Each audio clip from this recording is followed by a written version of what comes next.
बरेच जण म्हणतात की या धर्माधिकाऱ्यांचं किंवा त्यांच्या प्रतिष्ठानचं त्या स्त्री सदस्यांचं प्रचंड सामाजिक काम आहे, तुम्ही त्यांच्यावर टीका कसं काय करता?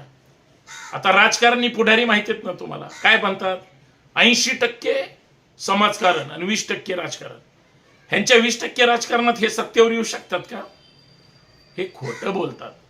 मान्य आहे ना, तुमचे पण लोक समाजकारण करत असतील, तुम्हाला दाखवायचंय आम्ही हे सामाजिक काम करतोय म्हणून. पण तुम्ही लोकांवर बिंबवताय. चौकात तुमचा दगड कसा काय लागतो? चौकाला नाव कसं काय दिलं जातं? तुमच्या बॅरिगेट्सवर नाव कसं काय येतं? तुम्हाला तुमची जाहिरात करायची, मार्केटिंग करायचे. आम्ही पण म्हणतो 100% समाजकारण आणि 100% राजकारण, पण आम्ही प्रामाणिकपणे करण्याचा प्रयत्न करतो ना. आम्ही मेंदू गुलाम नाही करत, आम्ही मेंदूला तल्लक करतो, आम्ही चिकित्सा करायला लावतो. मला एवढंच म्हणायचंय, मी तुमच्या सामाजिक कामाला एकदाही दोष दिला नाही. आमच्या लोकांना खोटा इतिहास सांगू नका आणि आमच्या राजाला तुम्ही रामदासा शेजारी बसवून गुरु म्हणून सांगू नका. आमचा एवढाच वाद आहे. शिवाजी महाराज स्वयंभू आहेत, त्यांच्या आईनीच त्यांना घडवलंय.